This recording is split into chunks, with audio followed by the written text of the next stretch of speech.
Daniel, take it away. Perfect, thank you. So my name's Daniel Hughes with Process Analytics Factory. I'm actually based in Frisco. I live in Frisco, Texas. So one of the local Power BI user groups that I get to present at. That's pretty awesome. Also have with me Robert Connolly. Robert is one of our North American data analysts, and he's going to do most of the demo today. I wanted to start real quick with just a couple of slides that talk about, give an overview of process mining. Robert and I, we do these presentations usually about 2 a week to Power BI user groups, and most Power BI users don't know process mining and don't know what it is. So it usually helps to give a quick background. So process mining is basically an analytical methodology that uses data from your ERP systems to reverse engineer or recreate your business processes to show you where bottlenecks are, where rework happens, where you have throughput issues, find areas where you might be able to automate, and basically help companies improve business processes from supply chain to order to cash, purchase to pay, plan to deliver, IT service management or request management. We even have companies doing, one-off things like insurance claims handling, or we have Air Canada that's actually looking at flight logs to model flight processes from takeoff to landing, and then turnaround time from landing to takeoff.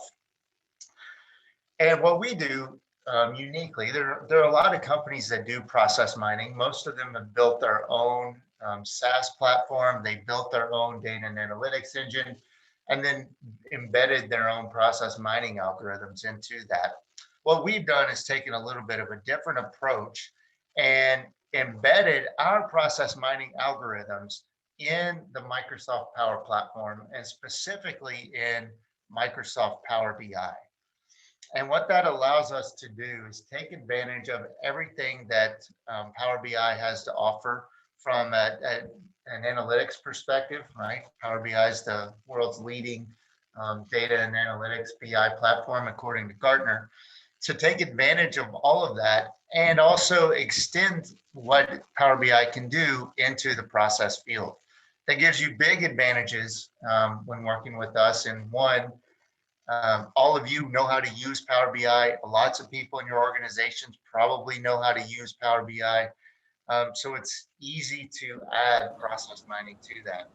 Second, a lot of people in your organization already go to Power BI to get analytics. So now they can go there to get their process analytics as well.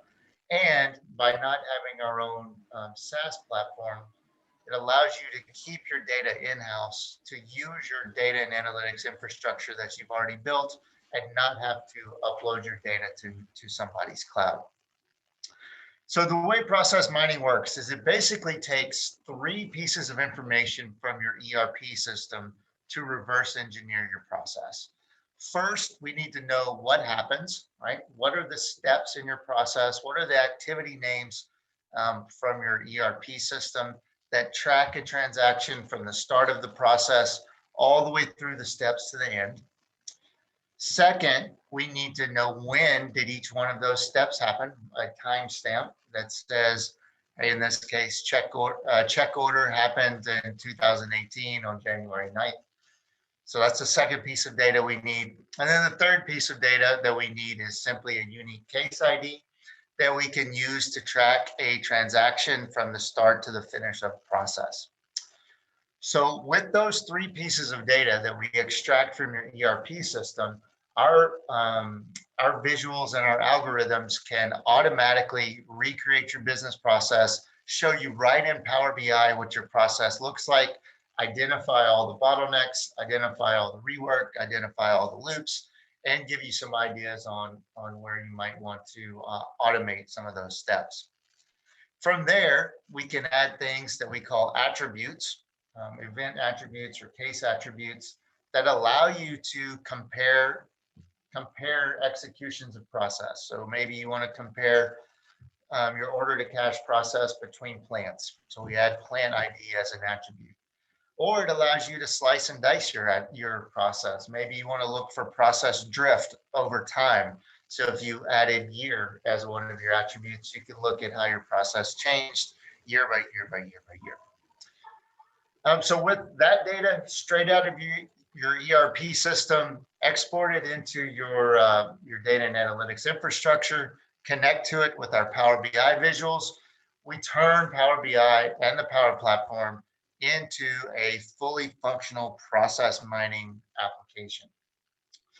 I'll let Robert show you what that looks like. We'll take questions in the chat, and then I'll come back and show you where you can download and start using that for free.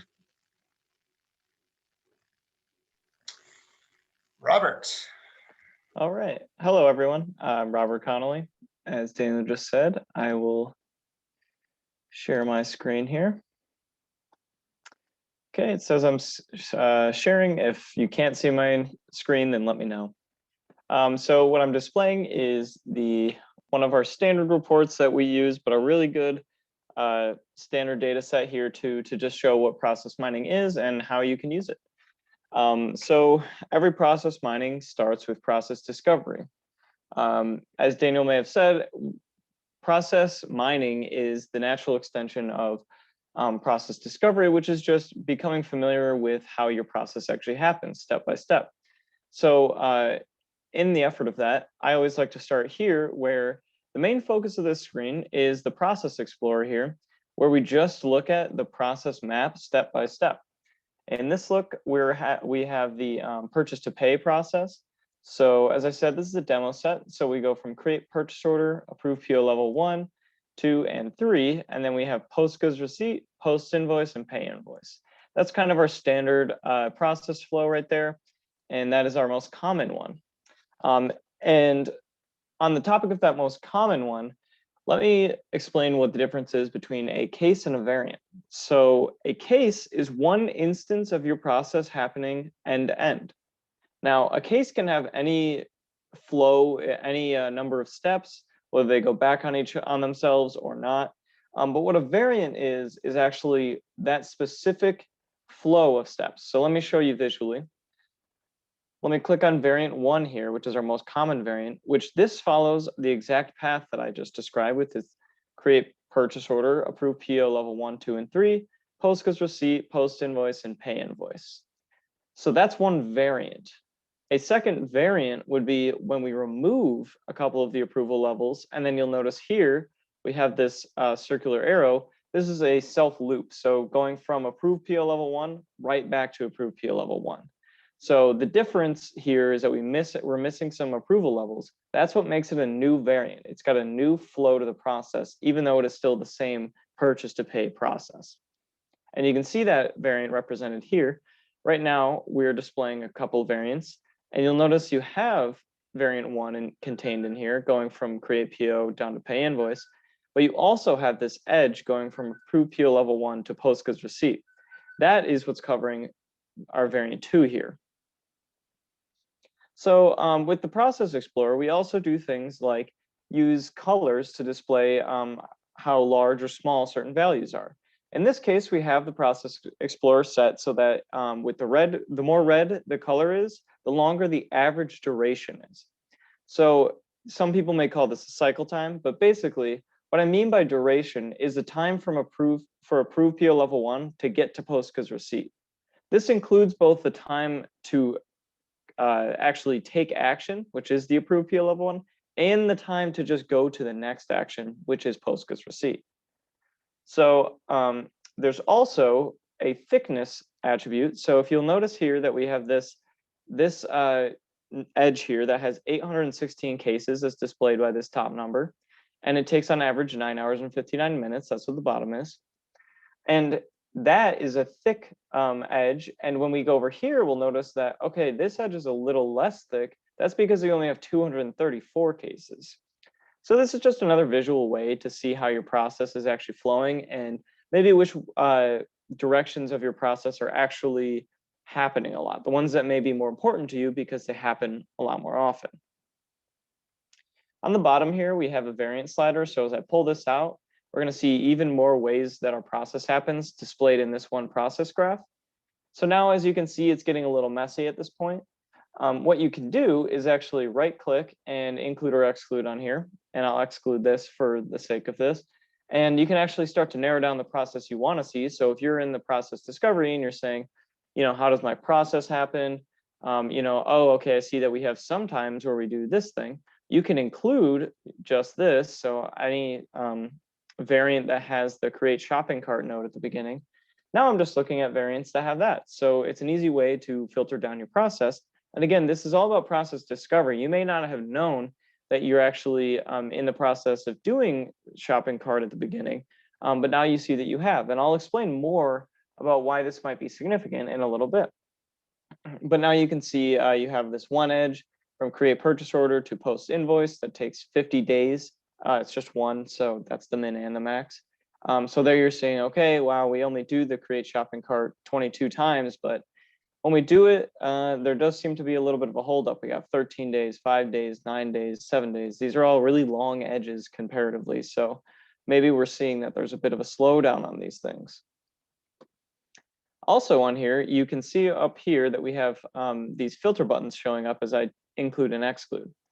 Let me do one more exclude with this guy. And now you'll see that when I've done 2 excludes in the red area here, we're going to have 2 different filters that I've applied. I can get rid of those each individually. So if I press X here, we'll bring back some other stuff. If I click the red bucket here, then I can get rid of both of them. And then if I click the green bucket, I can get rid of just the includes. And then finally over here on the left, this gray will get rid of everything. So if I had include and excludes, you'll reset your whole process graph here. So up here on the right, this is our lead time not the lead time calculator. This is our duration card. Basically, this is giving us the average duration over all of your cases for this process. So from my beginning, or from my start node, which is this hollow green circle, to my end node, which is this solid green circle, on average, it takes to get from there to there 29 days and 22 hours over all of my cases, all throughout the years. Below that, you'll see a little filter. So if I click variant 1, you'll see that it's changing based off cases, and same with the variants here. The more variants I display, so if I do a few here, then you'll see 4 variants there. Pretty simple. The variant filter, just giving us a descending look at our variants, how many cases take place in each variant, and then a case tree map. Pretty simple. Another way that process mining can be really important is to think about KPIs. And process mining comes with a whole host of KPIs, but on here we have a few standard ones. So these are ones that any process can take a look at. We have unique variants, which means when your process happens a certain process flow only one time over all of your data, that's a unique variant, meaning that one time you followed that flow and you never did it again. Cases with self loops, so if you want to see how many cases are repeating certain steps, you can see that this is a month-by-month basis. You're going down by 79% from the last month, but we're still at 18.75% from this month. Automation rate, you can see you have a really low automation rate this month. Long lead time, you can see that you're actually slightly higher than last month in terms of long lead times. You are seeing that you have more process steps, and then number of resources per process step is also going up just a tad. So these are some KPIs. I didn't explain them in full, but if you're ever curious about like what these can mean in the context of process mining, you can definitely ask me. But just as one example, if I was going to talk about cases with many process steps, this could be important to me because we know that maybe we assume that when we add more steps to a case, that means that it gets more complicated. Then there's more to oversee, more to track, more data, but also potentially we are actually increasing lead time if we have longer process steps. Now, again, that's an assumption, but we could use that for that purpose if that was true. So Daniel mentioned a thing called process drift. I'm going to quickly show what that is on this difference analysis page. So right now you're seeing all these different nodes, and if I hover over them, you'll see start date year 2012, 2013, 2014, and 2015. If I hover over this guy, we'll see that 2015 is actually missing from these nodes. The reason this is because we've added a legend to the Process Explorer, and now we're looking at our process year by year. So let me show you a layout thing. So we have multiple layouts for the legend. So if I bring this out real quick, this is going to get really big, but basically you'll notice now we have some highlighted edges. This is actually telling us this edge only happens in the year 2015. So let me bring that back and I'll show these other layouts real quick. We also have an all-in-one layout. So what this is doing is showing every single year what they do. And you'll notice that some years show here where we have 2014 and 2013 went to purchase requisition, but 2015 and 2012 didn't. If I do a side-by-side, what we can actually see is just the process graph of 2013, 2014, 2012, and 2015. And the reason it's not in chronological order is because it goes by number of cases. So you probably had more cases in 2013, 2014 than you did in these two. And finally, you're a lot less cases in 2015. But as you can see, you get the side-by-side look of how your process has actually changed over time. So this is where we come to process drift. Let me go back to unique highlight. And let me actually select 2012 and 2015. Process drift is how your process has changed over time. So in other words, what are the unique parts of your process year by year, or just between a year in the past and your current year? And as we can see, in 2012, we were doing these approval level 2 and 3, but in 2015 so far, we've not done this a single time. So this could actually be telling us, okay, we've come to a conclusion within our company at some point that we don't want to do approved PO level 2 and 3 because it just adds complexity to our process, and we think it adds more time and things like that. So then we've now made a decision, and we see how that decision is looking in our process. On the other hand, you can also take that and be like, okay, well, I want to know how that's affecting my process. If real quick, this is not how I would do it ideally, but if I want to see what the lead times for 2012 were, I could see on average is 28 days. And if I want to select that off and go to 2015 almost, I can see it's actually 18 days. So potentially removing that could actually have had a big effect on our process. I don't know that for sure, but that is one thing that could be explaining that big 10-day drop off between 2012 and 2015 in terms of average lead time end to end. So if you want to do another analysis of side-by-side, except a little bit more, so with difference analysis, this legend, by the way, you can use this for any attribute. It does not have to be just years. So if you're in a purchase to pay process and you just want to know which vendor is involved with which case, you could also put that up here, things like that, just to make sure that you're aware. Over here in the benchmarking, this is basically doing a similar thing without the without using the legend aspect. So let me show you the attribute filter. And what you can do is we've made the left side interact with the left side and the right side with the right side, pretty standard Power BI stuff. But let me select the low and the high. And when we're doing process mining, what we're trying to see is where are the inefficiencies in our process and what's going wrong and how can we improve it.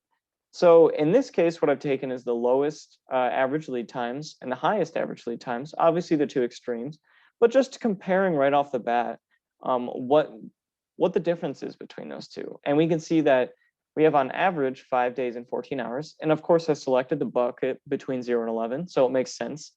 And then over here, we have 111 days and 8 hours. So this is a little different because we're only looking at greater than 66 days. But we're seeing that over 101 cases, the average is 111 days, which is quite extreme, meaning that you're having 10,000 over that amount of hours, or even days, specifically for these cases right here. And you see you have 34 variants for 101 cases, which is about a third of the cases. Over here, we have 17 variants for 239 cases. That's maybe 1/12 of them, showing you that you actually have a lot more standardization within your lower bracket of average duration than your higher. So what we're seeing is that maybe we have more unique variants with our higher duration cases. If I want to do an actual look and a deep dive into what may be causing this, I can come in here and I can see, okay, we have a lot of red showing up. What we're seeing is approved PO level 1 skipping right to post because receipt is actually taking 40 days. And now, we're looking at the long lead times, so this could just be really long. This could just be really long deliveries. But what I can also do is compare where we have other deliveries right on the same graph, and we see when we have the other two approval levels, we're actually seeing that it's 26 days at the end and there's nothing significant between. So maybe what's happening is something is between approved PO level 1 and post because receipt. We're losing some kind of accountability and orders are getting lost and not submitted until too late. And again, I'm extrapolating, but that could be the kind of thing you're finding here. Here we skip all approval levels and we see it takes 30 days on average. So even just skipping approval levels, we see it takes less time than just going through approved PO level 1.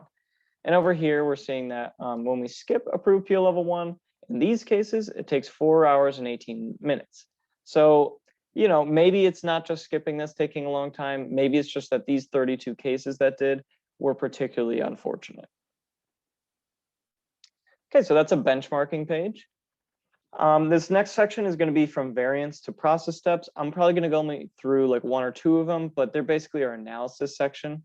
And I'll show you some new visuals in here. In the variance section, we're going to have an analysis of our process based off of the different ways it happens. So all the different process flows are going to be displayed here, 1, 2, 3, 4, and so on. And then you can see also which variants or how many variants have a large number of process steps. So we can see 47 variants have greater than 6 process steps, showing us that, okay, probably greater than 6 process step is our standard process is somewhere in there. And you can see our most common variant, which is variant 1, is 1, 2, 3, 4, 5, 6, 7. So we know that our really common variant, which happens 471 times, is going to be greater than 6 process steps. So it's okay that a lot of them are potentially. Up here, you'll see the top 1 coverage. This is just saying your top variant is covering 48.66% of all cases. And when we're talking about covering cases with our variants, an important thing to talk about is the Pareto efficiency. This is a statistical analysis, but basically there is a rule that, at least in process mining, something you may be interested in is what percentage of your variance is covering 80% of your cases, let's say. So you want to see less variance covering more cases, because then you know that you have a higher rate of standardization, meaning your process is happening how you want it to, or at least it's happening the same way a lot of times. And we can see with this, okay, 14% of our variants, 11 out of 79, cover 80% of all of our cases, which is pretty good if you're going by the Pareto efficiency, which I don't think I said this, but maybe the process mining standard is you want 20% of your variants to cover 80% of your cases. And if it's less, then that means you're even better off. So you have a higher rate of standardization. So let me make a selection of data real quick. So if I look and I select the variants that have greater than 6 process steps, you'll notice this visual down here has now changed. And this is the root cause analyzer. It's attempting to explain the selection of data. So those variants that have greater than 6 process steps, now I'm seeing some attributes of my data that relate to this selection of data.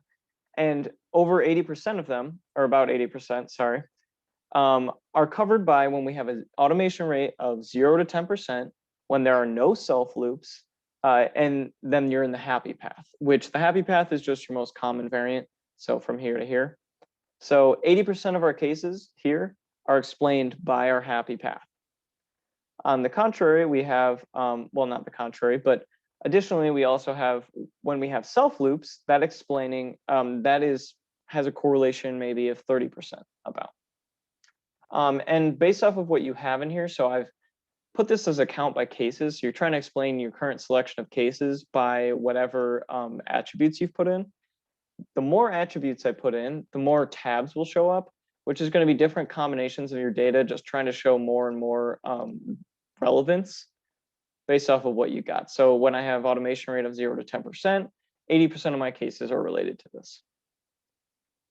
And there are other, you can definitely get a lot of analysis off of that. So I will show you some other stuff. I'm probably not going to spend too long in here, but if you're interested in how your process is going back and forth, so here we see these self loops. So if you're interested in when a process step repeats itself, or when a process step goes to another step and then comes back to it, you can come to this page and we can see just those loops, which is when a process step goes to another step and then comes back to the original process step, or self loop, where a process step repeats itself right after it is already accomplished. Automation. So the automation page is about analyzing your past efforts in automation or RPA. So what we're trying to look for is, have we started, first of all, have we been automating over time? So we're seeing how often we're automating, and it looks like we've actually started decreasing our RPA over time. That could be fine, that could be what we want, and it could be bad. But what we see here is now which process step, so post-goods receipt, is automated 1,217 times, meaning that when it is accomplished in your process, 1,217 out of X number of times it's accomplished at all, it's automatic, it's a bot doing it. Up here, we can see our distribution of automation rate by cases. So we see the grand majority of our cases are probably not automated at all, but they're between 0 and 10% automated. And then we just continue, and then we only have one case that was automated between 50 and 60%.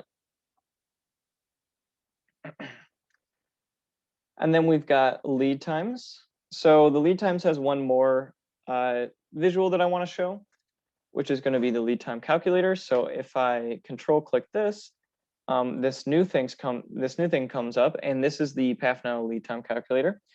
So far when I'm talking about lead times, I'm talking about our process from end to end. What's the time it takes to accomplish the whole thing? Or I'm just looking from one step to the other.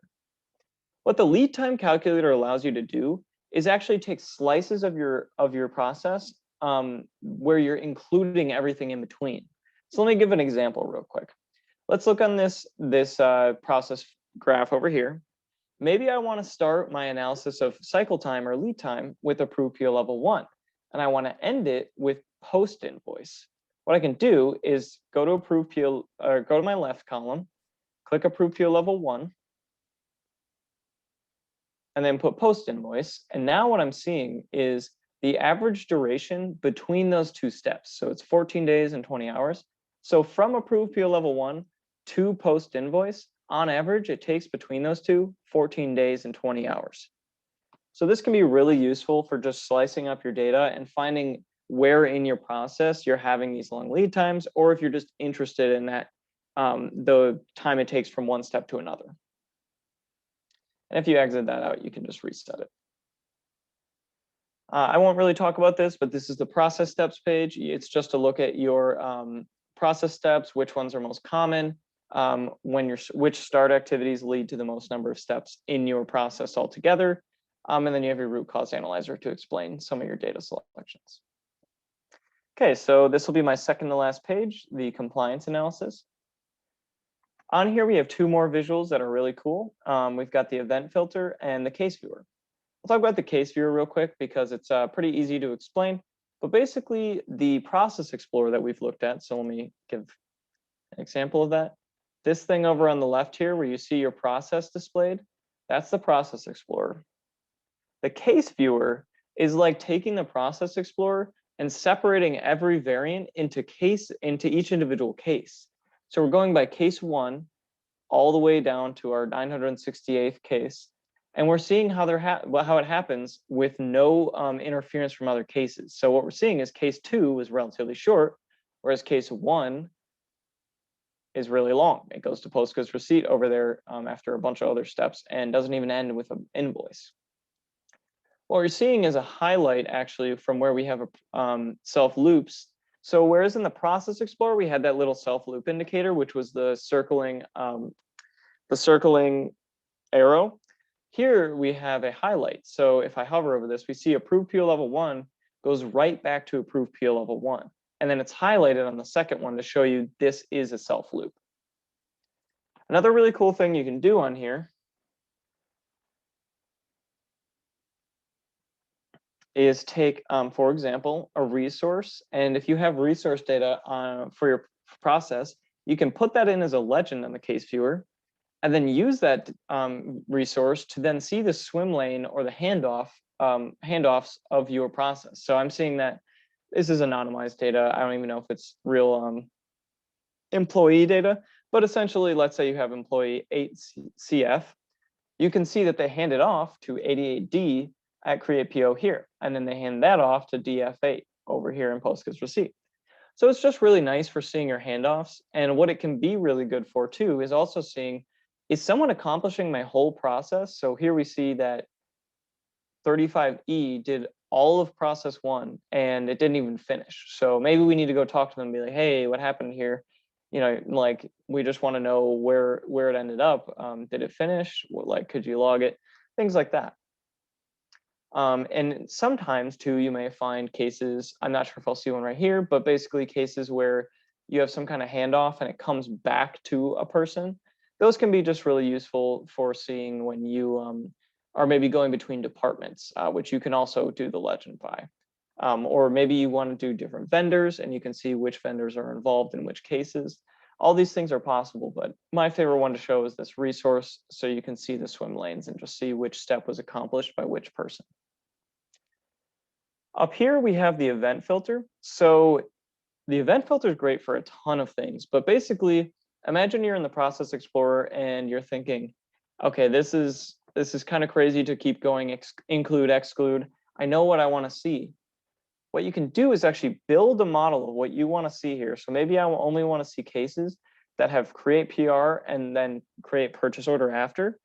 What I can do is build this. And now what I'm telling this graph is that I want to see cases that have create PR and eventually are followed by create PO. And I can filter it by clicking this green check mark. And there's a lot of ways to do this because what I said was eventually create PR is followed by create PO. But if I want to make create PR my definitive start node, I can left click this, and now we've got a solid line. This red X is acting as the starting node. And what it's now telling my filters is that I want create PR to be my very first step. And if I do this one, I'm saying I want create PR to be directly followed by create purchase order. And then if I leave this blank, I'm telling this filter that anything can come after create PO. I just need this to be the beginning. And then after create PO, we just have to get to the end node sometime. And if I click that, now we will see only cases that have create purchase requisition at the beginning. And you can see that's 84 cases and 30 variants. One last thing with that is that if you know what you don't want to see, so if I want to exclude create PR and I want PO to be in my beginning, I can actually do that. And now I will be only looking at cases that don't have create PO if I click that. So yeah, that's what that's doing. You can do the exclude. And then if you do this, you'll just say you don't want create PR to ever be in there. So now it's not there at all. Yeah, and that's the event filter. And it's really, really handy for just doing some dynamic looks at your process. And if you want to do some kind of conformance check and you want to build your to-be process, basically the process you want to see happen every time, this is really useful for that. And let me go to my next page to discuss that, where we have our final page and also the final piece of the Process Explorer that I'm going to show. So say you know how you want your process to happen every single time it happens. What you can do is build in the event filter. So let's say create PO. Let's bring this up. Create PO, we want to approve PO level 1, 2, whoops, 3, and then we want PostGIS receipt, post invoice, and pay invoice. Now, obviously, this is the most common variant that I mentioned that I just built, but I just want to show how you could build whatever variant you want to see. And first of all, this is going to let you know, does this variant occur in your data? This green check mark is telling you that it does. Let me show you an example of where it doesn't. if I put post negative good receipt at the end, what I'm now seeing is that this is a yellow exclamation point. It's telling me that there's no case that follows this specific order. So if you see that, then you may find out that your process is not doing what you thought it did at all, if you thought it did that thing. So now that I've filtered it, you'll notice here in the middle that I have our most common variant. So it's already marked green, but let me mark it as red. If I mark it as red, what I'm telling the Process Explorer is that I don't want that to be our conforming case. I want this to be, sorry, it's doing a little glitching.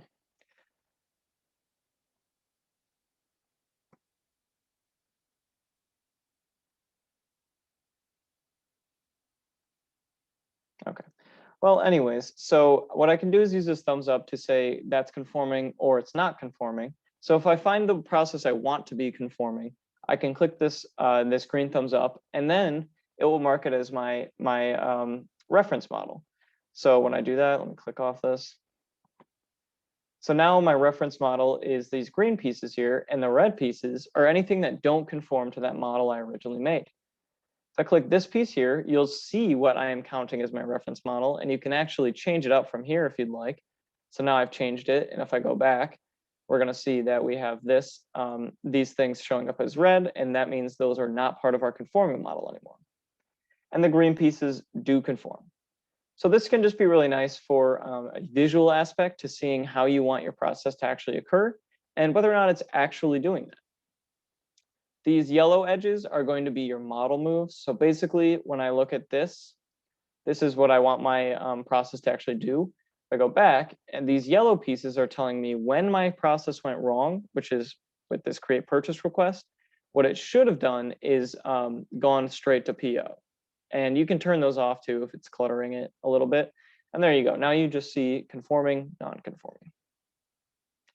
So yeah, that and to activate this, I forgot to say there's a button in the top right of the Process Explorer right there. It gets cut off in the desktop sometimes, but and if you click that, you can go back to your regular one, and if you click back, you can go back to your conformance check. And there you go. That's what it should look like when I do my conformance. There we go. Yeah. Okay, so that is going to conclude my demo. I went through discovery all the way to conformance check. It took a while, so I hope you guys were all interested and engaged. But thank you for listening. Let me know if you have any questions. You can always contact me or Daniel.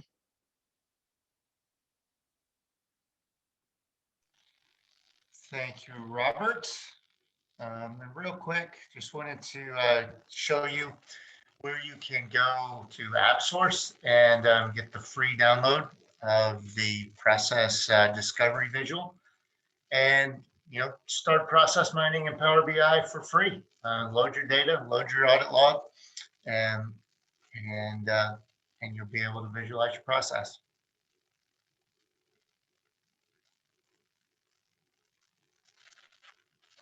Questions? Oh, there we go.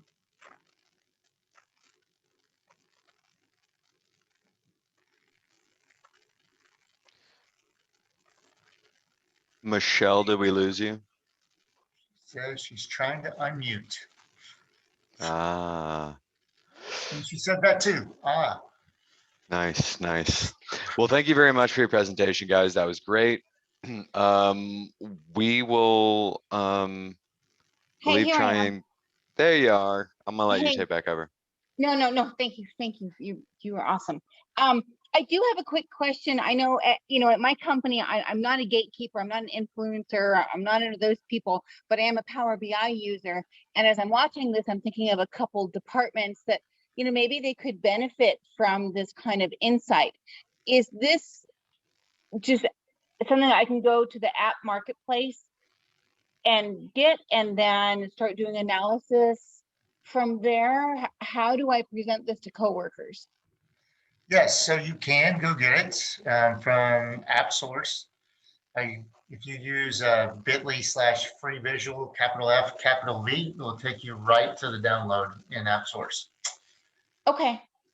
So I can, try it out and see how it works with my interpretation of their data. And then if it looks interesting, I can say, hey, orders department, come look at this. This might be helpful for you. Absolutely. And if you have any questions or any trouble connecting to the audit log, reach out to me or Robert, and we will Okay. help you get that set up. Okay. Thank you. I appreciate your time. I'm not involved in process mining, but then again, I'm watching this going, well, I work with some departments that have processes, and this could be an interesting insight for them. So I really appreciate your time on this presentation. Thank you for inviting us. Yeah, thank you. You are Thank you welcome very to stay much, for the guys. rest of the meeting. If you need to jump off, we totally understand. Perfect. Thank you. Thank you, Okay, guys. thanks, Robert. Mhm. Okay, at this point, I wanted to open the just general Q&A, open that up to beginning users. Anybody who's in the audience tonight who's a beginning user who has any type of question. And this is where you come off of mute and you join the conversation. Because I'm seeing a lot of returning names, so we might not have a lot of beginning user tonight. Okay, any intermediate users who have some questions that they want to throw out there?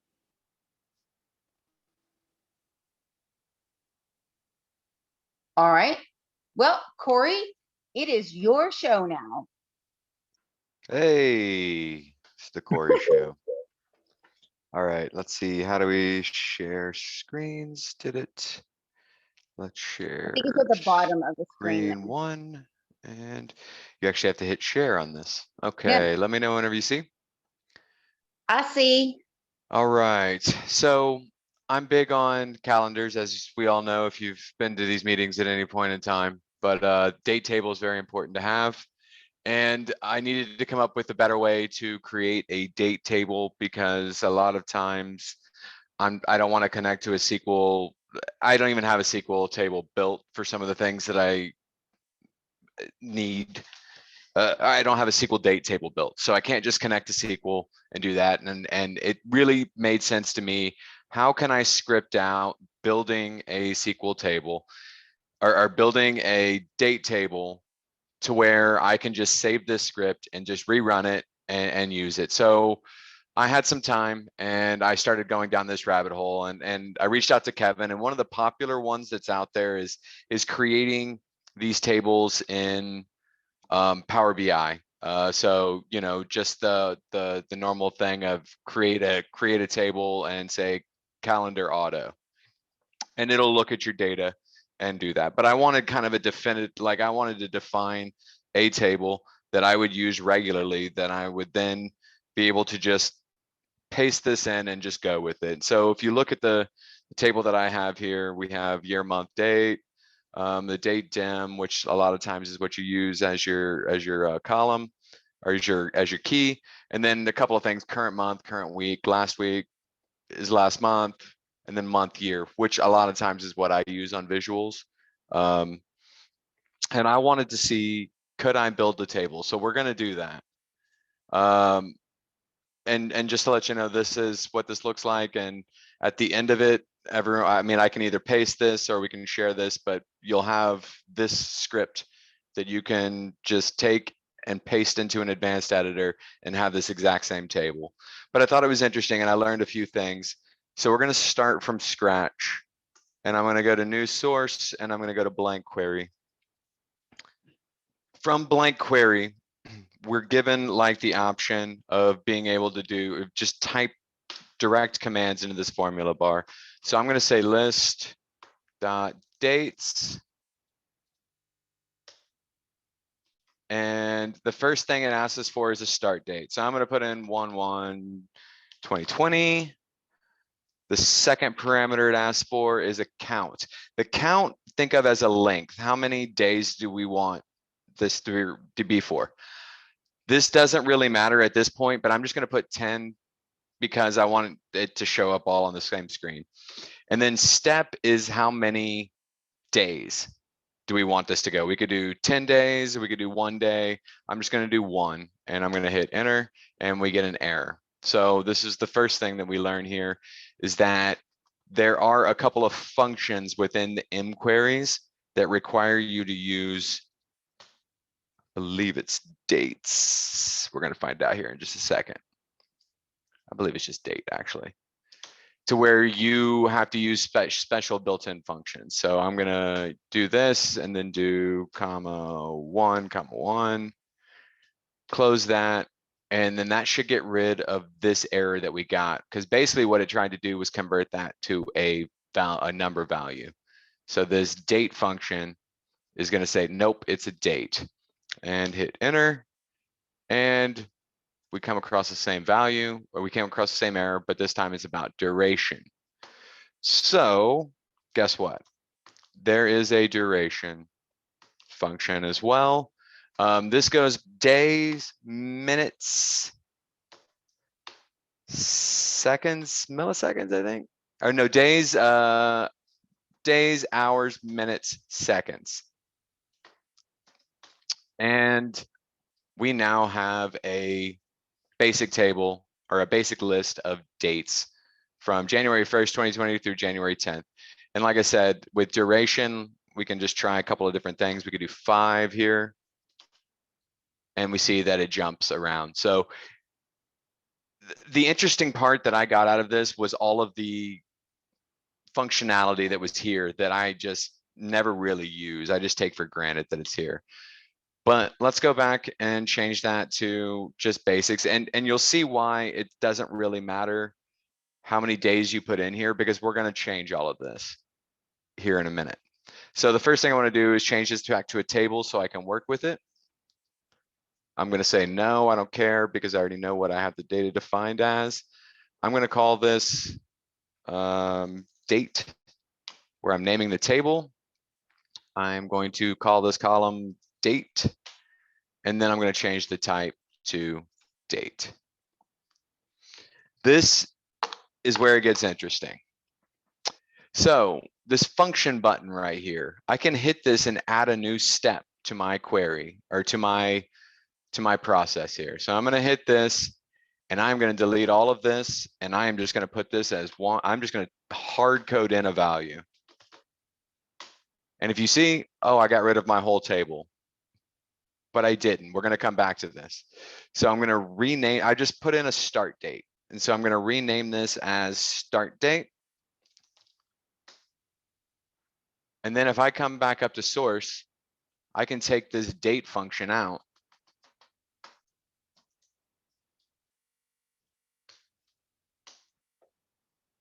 And then if I come back to renamed columns, it's the exact same.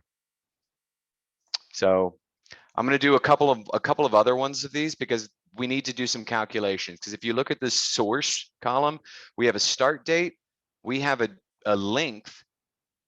How long do we want this calendar to go? And then we've got the duration, which is always going to stay 1. So we'll just keep that as 1. But so I need to add an end date, because I need to know, I want my calendar to be dynamic.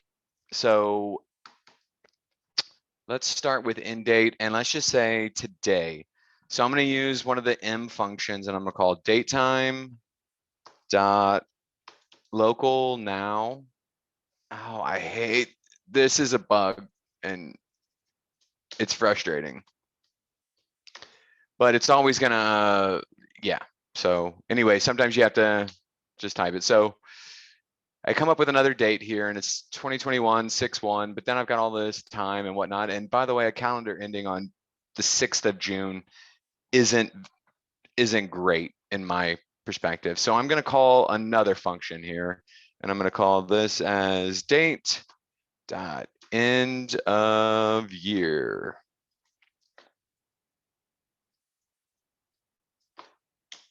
And we notice that it is going to be, the calendar will always end on the current year on the last day of the year.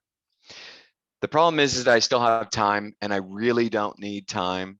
So what I'm going to do is add another function in front of this and say date time dot date, open bracket, and then close bracket. And I now have the end of the current year. And this is a lot of information, but you'll have the script at the end. So, And I'm going to relabel this step as end date. So now I need to find the duration. I need to find out how long do I want this calendar to run. So I'm going to just create a new custom step just by hitting the function button. I'm going to say end date minus start date. And I get 730 hours, which isn't exactly correct. So what we're going to do is instead use another M function called duration.days. And I get 730 days. I'm going to rename this step. And the reason I rename this step is because obviously this, I'm going to call it. So it just gets confusing if you don't. So now what I can do is go back up to my source step. Notice that like right now I have no table, I have nothing, but I can go back up to my source step and I can say, I've already done start date. I can take this 10 out and I can put length in. I still want to leave that duration as 1. And I just changed my entire table. So if I look at it here, yeah, we'll go ahead and insert that.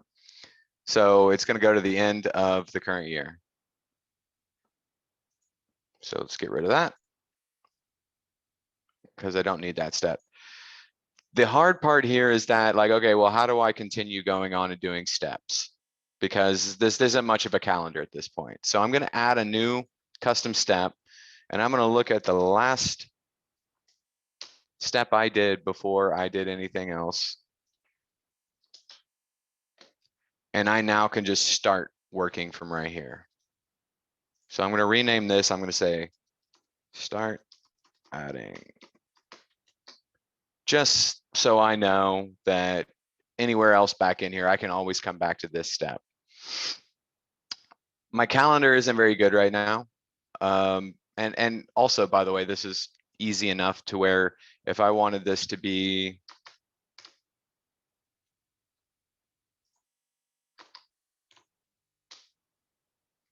I could still come back here and my calendar now goes to 2018.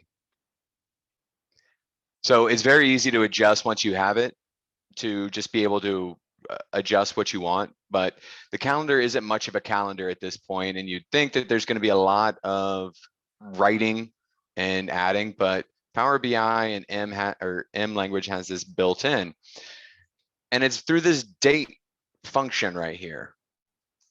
So I can come over here, I can say year, and I can say, give me the year. Hey, I have a new column. I just inserted the year. Let's go back and highlight the date column again. I can say month.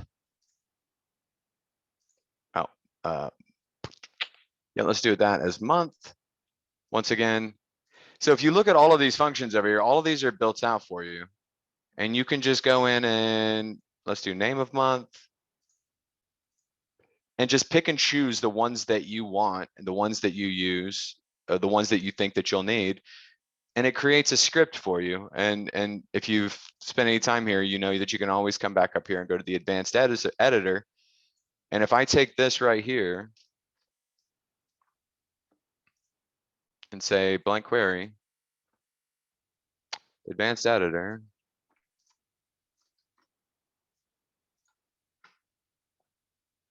I have the exact same data now.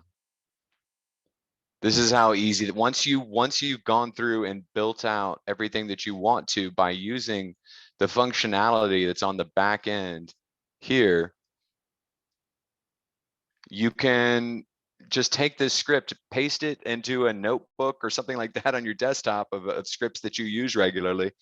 And now anytime that you want to, or anytime that you start a report and you don't want to go through the process of building a new date table, you now have a completed script and you know that your table will look like this every time.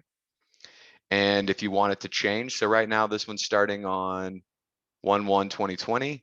All you have to do is either change the date here, or let's go back here and go to advanced editor, or you can go into an advanced editor and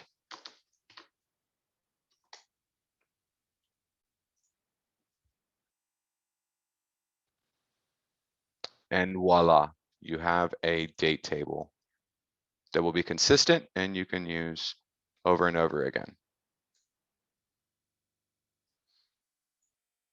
Are there any questions? Is anybody still there? So what does it look like then once you close and apply? Just like this, Oh, wow, just all easy. right? That's And pretty so easy. the only problem really is that you have to come in here. You have to still do some of the basic things like changing it into a date table. You have to do some formatting still. And then, you know, you do your sorting by columns and whatnot. But other than that, you know, that's relatively basic because you have to do that stuff anyway. Right. But with this method, like you don't have to do as much. And you know, from Kevin, you know, we looked at that script that it's the popular one because I've used that before too, and it's very, very in depth, but it's a ton of DAX to look through. And honestly, I feel like this is a quicker, easier, and probably a more efficient way that you could probably do all of that on the back end as well. A couple of other things you can do that I didn't really get into is you can parameterize it. So if you wanted someone, if you had this as maybe a template and you wanted someone to set their starting and end dates whenever they created a new report, you could do that by creating a start date parameter, an end date parameter, and then having it work off of that. But I didn't get too far into that.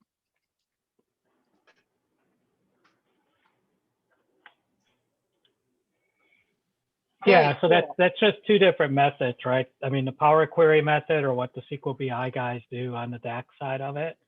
You know, it's the Power Query is probably, I think it's a really good method as well.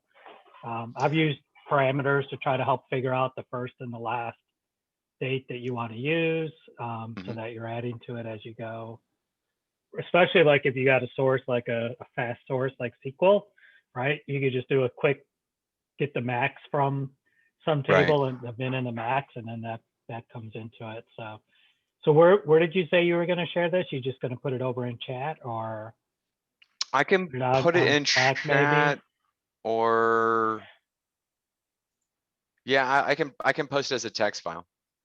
Yeah, I'd In put the it in our chat. Slack. Yeah, in And I'll put it in Slack. Slack. Yeah. I think the most interesting thing for me, and any of you who worked in Power Query before, was this, because this has always scared me of taking some, you know, of going from this step to wait, everything just disappeared. I can't get any of this data back. This was the most telling thing for me, was that no, it really doesn't matter about the order of these things. It just really doesn't matter. You can put these anywhere as long as you name them and you call them. I can always just come back and call the last step that I want to continue working on, and I can keep moving on. So I think this opened up my eyes to some new possibilities of what can be done in Power Query and using M. And the one last thing I'll show is, let me make sure that I don't have anything. Let's go to this. And I'll share this link as well. But just like I have my my DAX references, I also have my M reference page, and I will post this in this chat because you know, obviously you can just come into these date functions and date time functions and kind of see what's available, how it works. I actually worked through this before. Let's see here, where's the chat? Anyhow, I'll post it there before, so I kind of knew all of the functions that I was going to be using today. But I mean, there's just a ton of stuff here, and this was that duration function, minutes, numbers, but these references, and you know, there's a DAX one, and then Kevin, you use a different one, but it kind of just depends on what you like using, right? So here's the same reference for M functions, and how, you know, you can start taking this now and playing around with this. That's all I got. I told you I could do this pretty quick. That's awesome. Thank you. Thank you, thank you.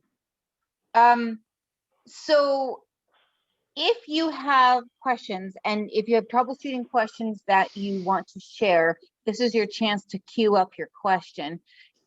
In the meantime, I wanted to open up to Kevin. Kevin Arnold hosts a lot of our Thursday lunchbox sessions and kind of getting ready for the next topic. And so, Kevin, I wanted to open that up to you.